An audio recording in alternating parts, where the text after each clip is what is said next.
You know, we all like to put tags on people, don't we? Try to make them like everybody else. I'll bet you thought that asking those guys to collect the money was like asking a junkie to guard a drugstore. Right? But they fooled you, didn't they? They wouldn't wear your tag. They shook free. They did it because they were suckers!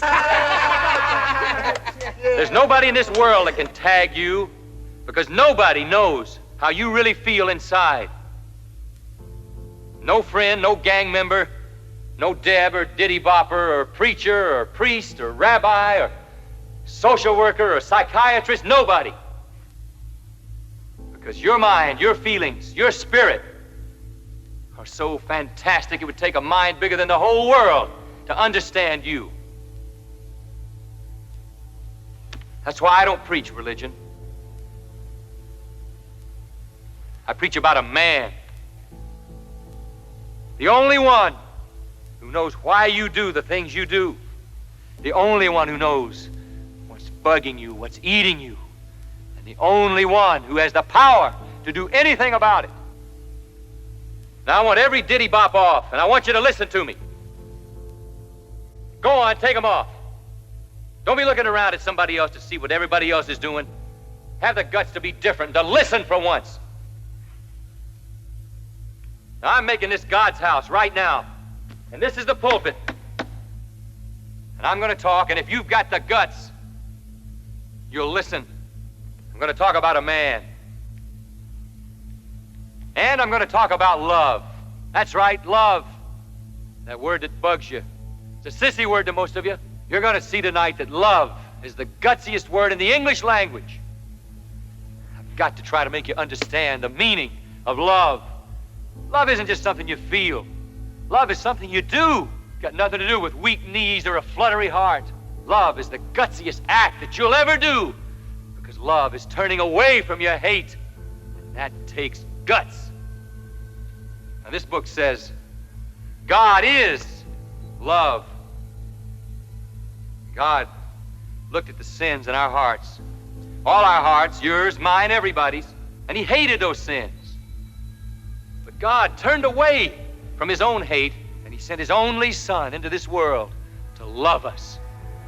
Jesus was a package of pure love, sweet, straight love. You, for me. I don't care who you've cut. I don't care what you've been smoking or shooting. I don't care who you've been laying around with. God loves you anyway. I know each one of you here knows about the 10 Commandments. Most of you here have broken every one of them. God knows about that too. He knows about your angers, your fears, your frustrations. He knows that most of you have fought. And some of you have even killed. But God also knows what you can be like in the future, not just what you've been in the past. Jesus said there's just one great commandment, that you love God with all your heart, your soul, your mind, and your neighbor as yourself. He said, a new commandment I give unto you, that you love one another. I'm going to ask God right now for a miracle.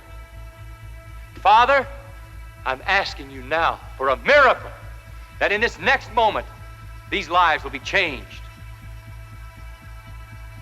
I'm asking you, Mau Maus, to turn away from hating your black brother.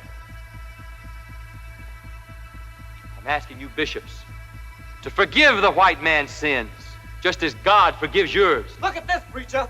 See this hole I got in me? This came from one of them nigger zip guns. And you say that I'm supposed to love them. Man, you're not real. Hey, man, my brother died from a Mau Mau rumble. And you say you want me to love them hunkies? Yeah, man, I'm gonna love them. I'm gonna love them with a sharp blade. Now you shut up and listen to me. You say you gotta kill them because of what they did to you. You gotta kill them because of what they've done to you. Everybody's griping about this atrocity and that tragedy. All I hear is what a rotten deal we've all got. Let me tell you something. Jesus Christ was perfect, and they crucified him. He never said one complaining word. And when he died on that cross, he was a man like you. He had the same fears and the same feelings that you have. He felt pain just the way you feel pain. He felt those nails driven into the flesh of his hands. His hands, the most sensitive part of his body. And his feet. They drove a spike into his feet, and they nailed him hands and feet to the cross.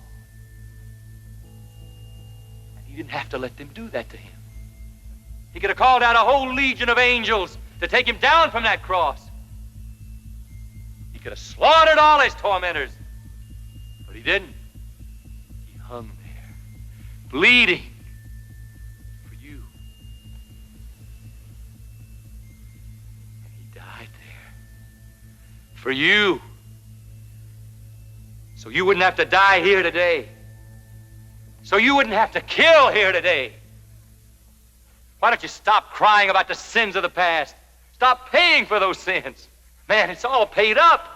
It's free. All you have to do is just accept it. Just open up your hearts and let all that bitterness run out. Let Jesus Christ come in.